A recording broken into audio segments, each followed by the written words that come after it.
A good day? Yeah. All right, good. All right, fantastic. So we don't have really a big presentation here. It's more that I've got these experts up here, and we'd like to hear your questions or your thoughts or things that you might want to know. We have under the pictures in order. They did a good job. Brian Randell is an ALM MVP for Microsoft and head of MCW Consulting in Los Angeles. Yep. We have Mr. Smith, James Smith from the DevOps Guys here in the UK. And if you were over there, they had a great presentation of the stuff they did with Fitness First. Yep. We have Mr. Skelton from Skelton Thatcher. You're first, right? Okay. Sorry. Here's Mr. Thatcher, Mr. Skelton. Another consultant here in the DevOps world. And then we have Stuart from Microsoft in Cambridge, right? I'm sort of based in Cambridge. Based in Cambridge. He's somewhere, he doesn't know, it's Microsoft. they're everywhere in the UK. So, do we have any questions? You guys want to know more about DLM, ALM, how you can be agile, the challenges you face, problems you have?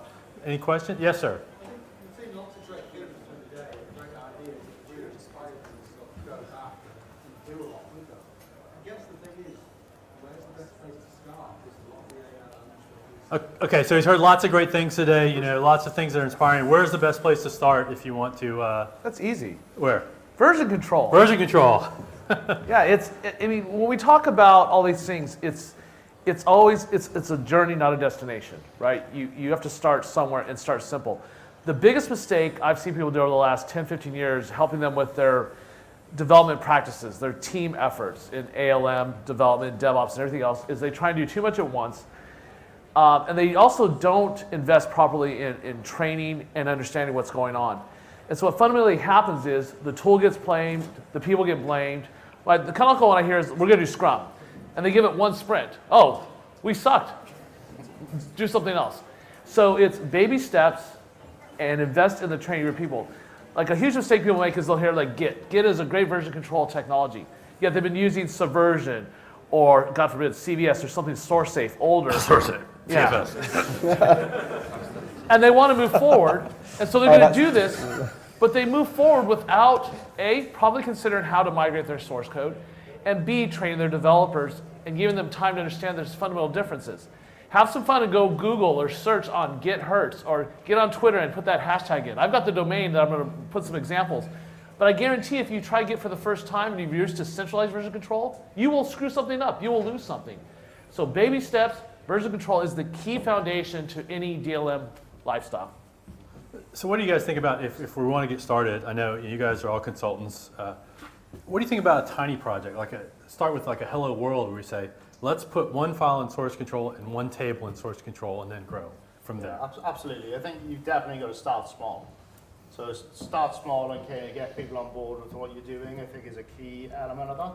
I think the most important thing I say is you've got to just start though. There's this fear of just kind of continually looking at this stuff and saying, hey, that's awesome, but where do I start? And you start this massive kind of project of trying to work out where you're going to start. In your kit, you'll know the small areas that are safe to kind of experiment with.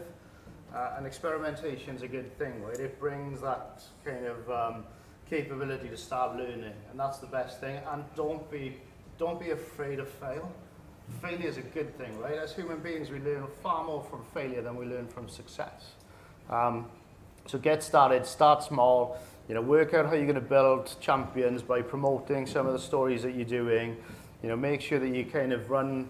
I use the word retrospectives, but make sure you sit down and you actually understand and ask yourself the question: what do we learn? And then apply those learnings and keep that cycle going as fast as you can, really. Yeah, and one thing you said, failure is a key point there, is that you will fail. The key thing is to not have a culture of judgment, right?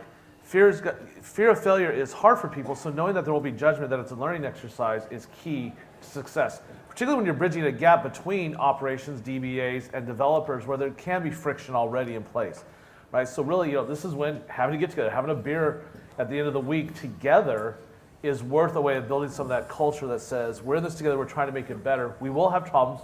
We're not going to point fingers, we'll fix it. We'll make it better.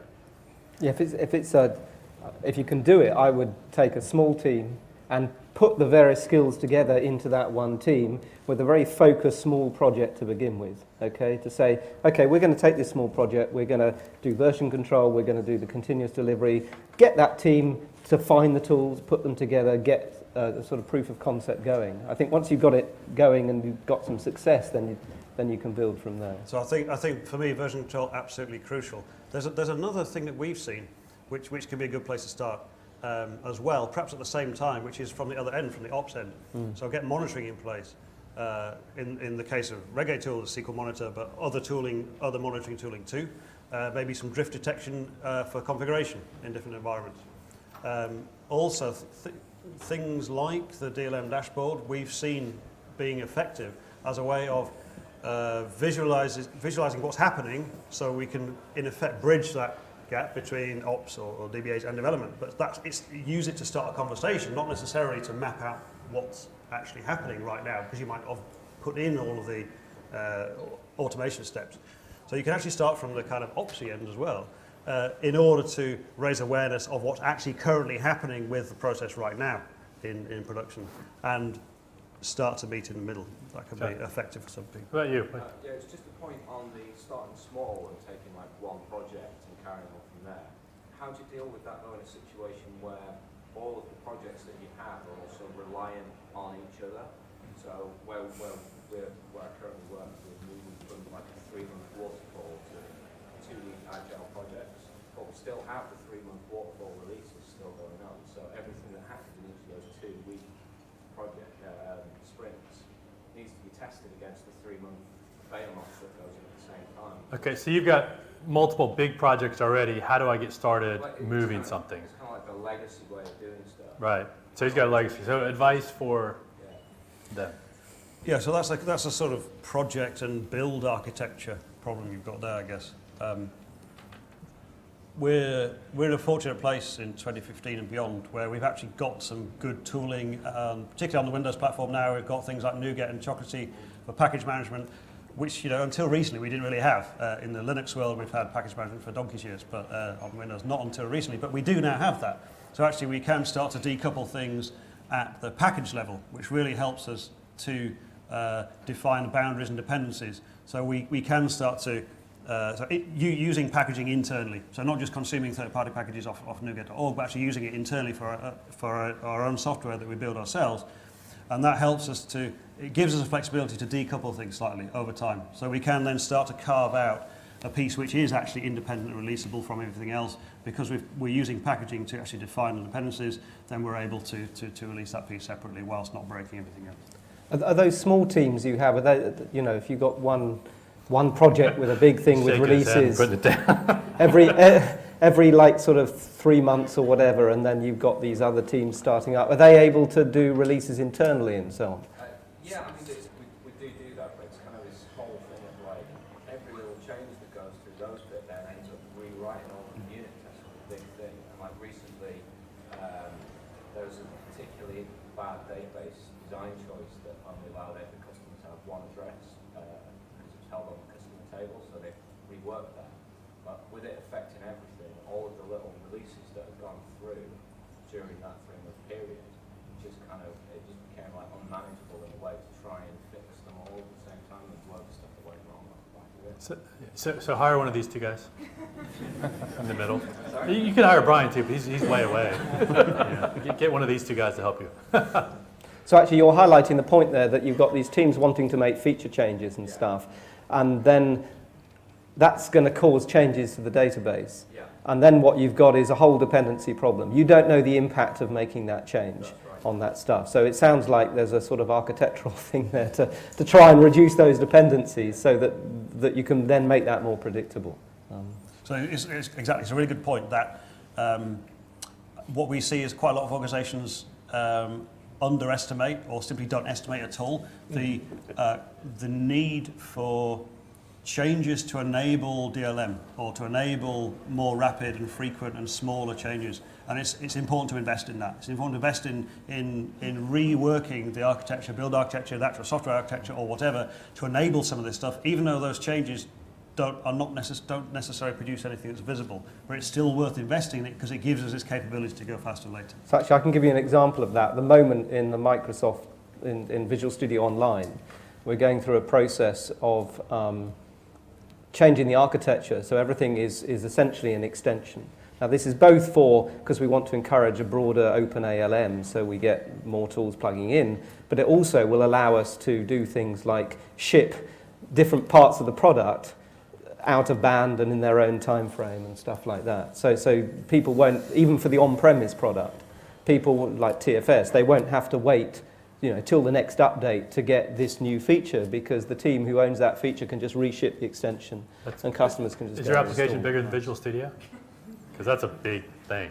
Yeah, and so I think I just want to loop back though. No matter what you're facing, don't give up because it's so messy.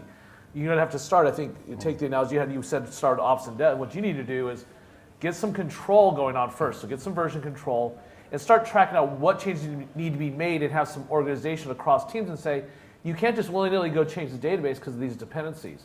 And that's just a little bit of process, ALM, some management with version control. Those are just the basics. You've got a bigger issue, obviously, it sounds like. You need some architectural help, some design, and those things. I'll tell you one thing though, once you find the candidate that you can snap out and you do that potential piece of work that you're trying to isolate it, you've got a good story to tell. And don't underestimate the kind of power of them walking out and doing show and tells with people to say, hey, we've done this. Instead of going around preaching to people saying this is the way, this is the new world, it's ALM, it's continuous delivery, it's all DevOps, go out and just show them what you've done and let them come to you.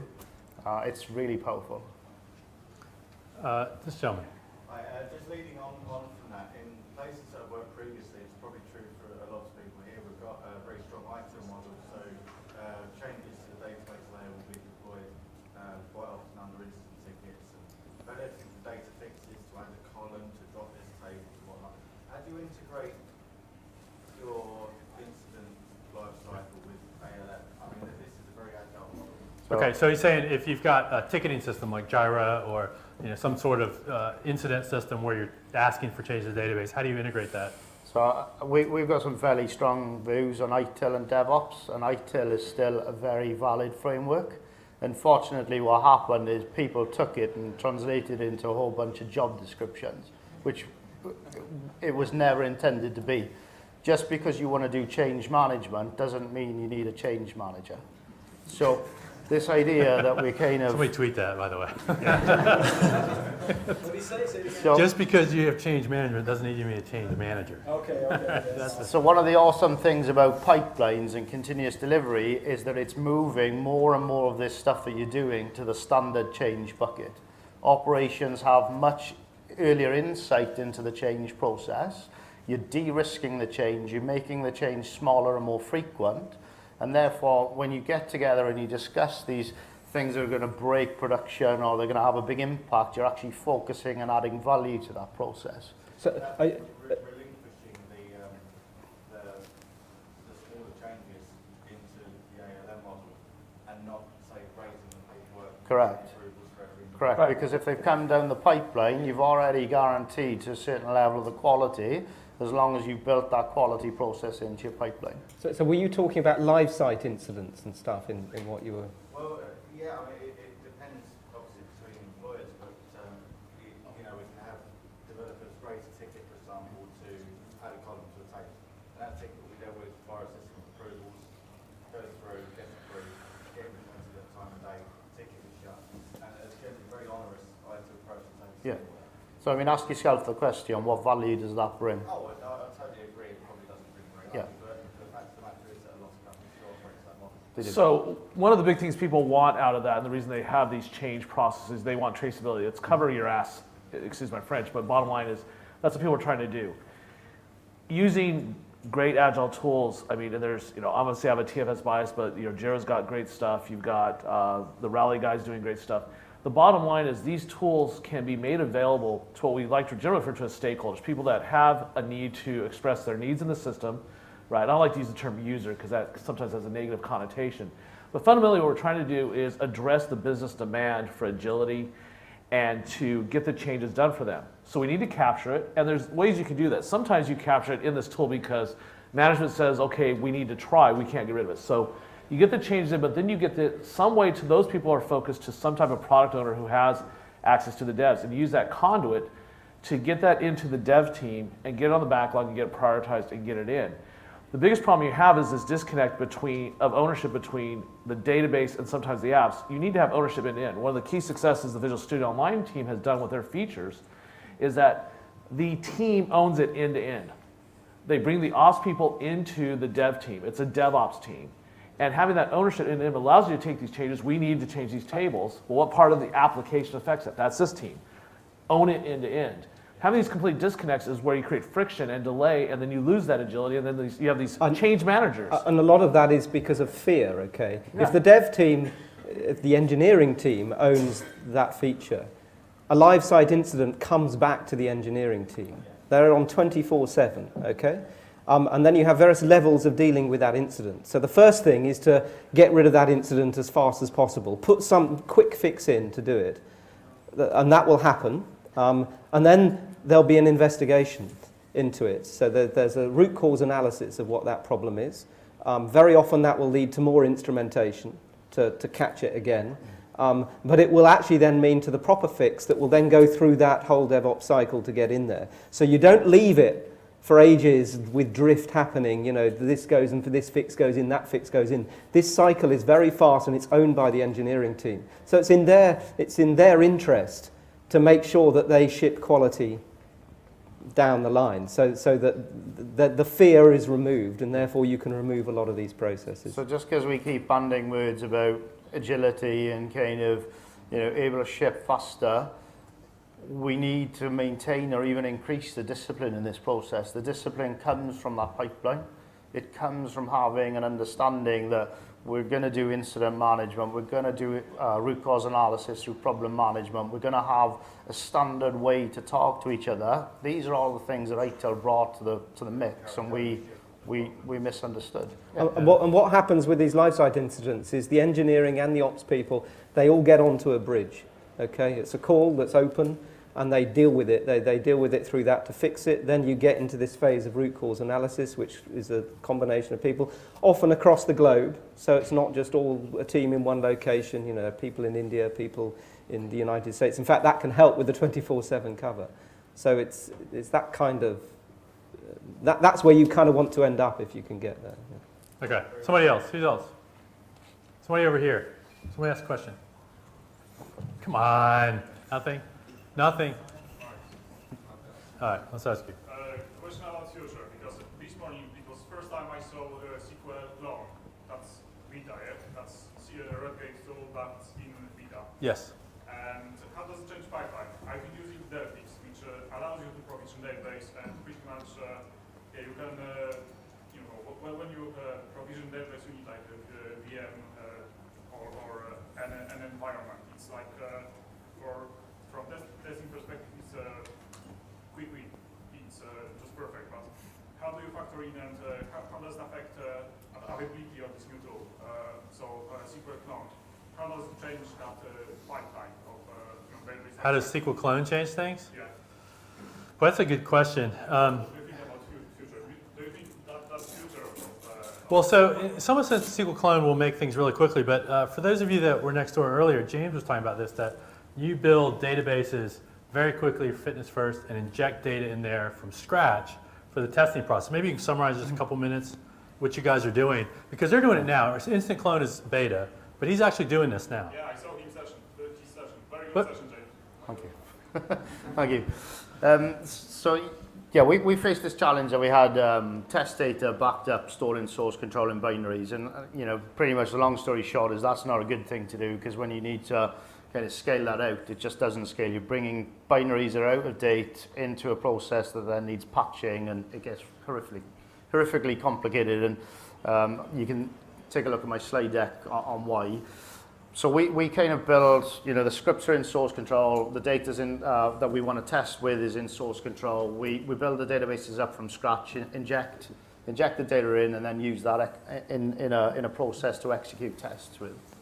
However, One of the big challenges we still face is those tests are executing sometimes against other databases that we're actually testing, and we want those databases to look like production, right? And we you know, for a while I think continuous delivery is not considered databases to be a first-class citizen, so we've kind of, you know, we've left it behind a little bit, and you know, that's what we're here to address now, I guess. So we still have this problem of big databases in production with lots of good stuff in them. How do we get those back into the pipeline so we just get much earlier visibility? I think that's where SQL Clone will fit in. First of all, masking that data because we don't want to ship that everywhere. It's really sensitive. It's got usernames and it's got user credentials, identifying information, transactional data that, you know, could potentially be compromised. In Steve's keynote this morning, we saw what happens if that goes wrong. So bringing that data back through the pipeline in reverse to everything else we're doing. If you think about the pipeline, we're kind of all focused on getting stuff to production. When you start with the data piece, you've got stuff flowing the other way, and that's where tools like the clone piece will certainly help, I think. There's another aspect of this which is a slightly different angle. In many databases, I don't know what proportion, but I guess it's actually perhaps a majority, particularly that have been online for a while, perhaps web-based stuff, transactional.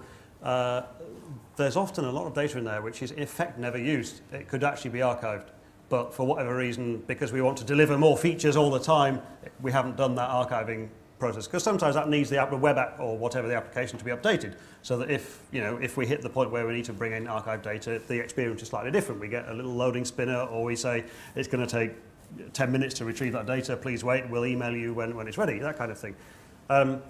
And so in fact, there's one place where I worked a couple of years ago where something like 70 to 80% of the records in the main online transactional database were never touched. So that the database was something like a terabyte, so it could have been shrunk down to whatever that is, hundreds of gigs instead of a terabyte. So there's definitely some room, some scope for solving this problem to an extent simply by squeezing the data down in some databases and making small changes to the application connected into that to deal with the fact that some of the data is now archived off, which kind of gets around the problem in a slightly different way.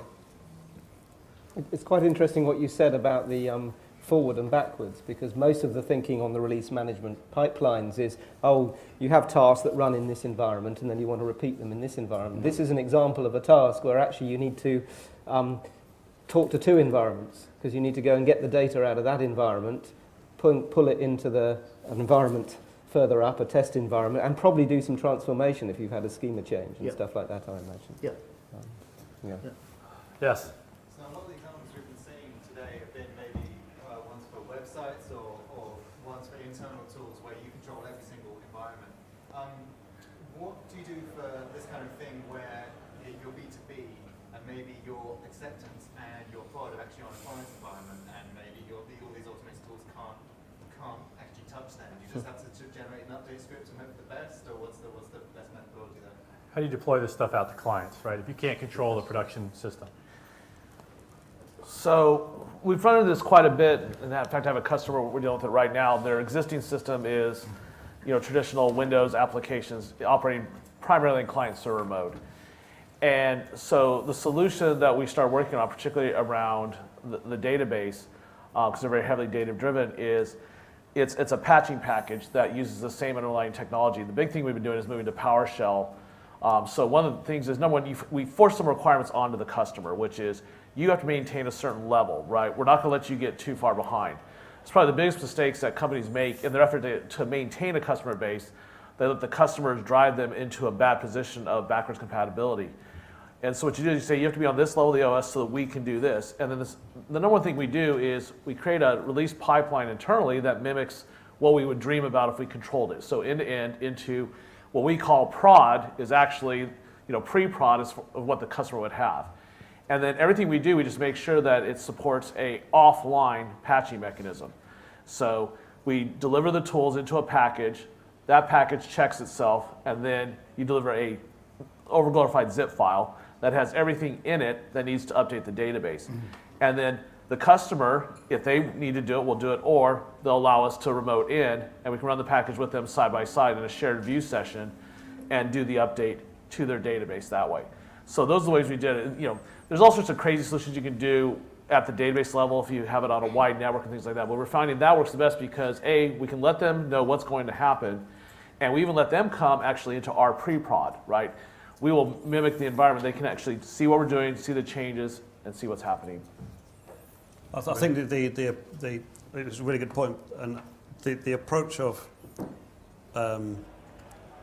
working towards a kind of service level, if you like, seeing ourselves providing a service.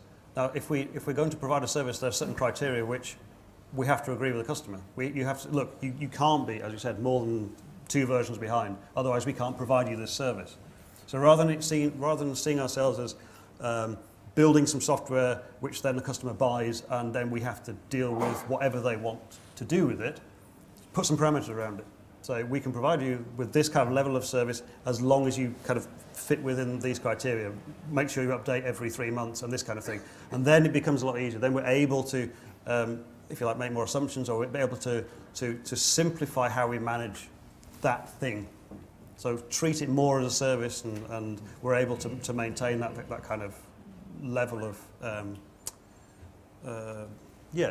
Maintenance, servicing. Maintenance and service and All so right, on. good. Stop. All right, last one. Just another one as well, in terms of the life cycle management, how do you deal with situations where your line production environment is like a big beast with availability groups and replication and all of this kind of stuff sort of connecting with each other, whereas in development you can't go out and build all of that infrastructure. Okay, all right, so hold on. So production is much more complex, right? DR, multiple servers, right? Real quick, what do you do? How do you deal with that? What do you think about when you do that? The first thing I would say is look at the complexity, work out what's accidental complexity, get rid of it. If there's still complexity that's remaining that's actually needed, then at that point, because you've got rid of the accidental stuff, you can hopefully more easily replicate that in an upstream environment, pre-production, even if not everything, at least some aspects of it, like the high availability, some of the high availability aspects, at least you've increased your test service in an upstream environment. One word, virtualization. Virtualization, right? Azure VMs, right? I can He likes duplicate that. Azure VMs. It's always good for Microsoft. You can make it similar. You just don't have, you don't have 128 gigs of RAM. You have 4 gigs of RAM. You just do it all. I run entire virtual domains. I can even do some on a laptop. You just simulate the environment. There's no excuse. You don't have to buy the same hardware that's in production. So Brian's lying because he travels with 3 laptops all the time. and he set them all up in front of me in California. And that's because I had to have enough RAM to do that. And a 4th screen. That's by the true. way. That's true. And a 4th screen. All right, we're about out of time. Thank you guys very much. Last thing, real quick. What's more important, all right, tools or process? Or communication, right? It's process. Tools are optional. Process, people. People. I mean, it's people, The process, right and tools. combination of both. Combination of both? I'm the right combination of both. Okay, all right, so we got 2 and 2. So thank you very much. I think now we're getting ready. You're going to come up here, or are we going out there? You've all got some here. There's a few more left, but there's also Brian's. Are you going to do the prize drawing here? The prize is going to be out there. All right, so everybody go outside, get another drink. We do prize drawing out there. Thank you very much for coming.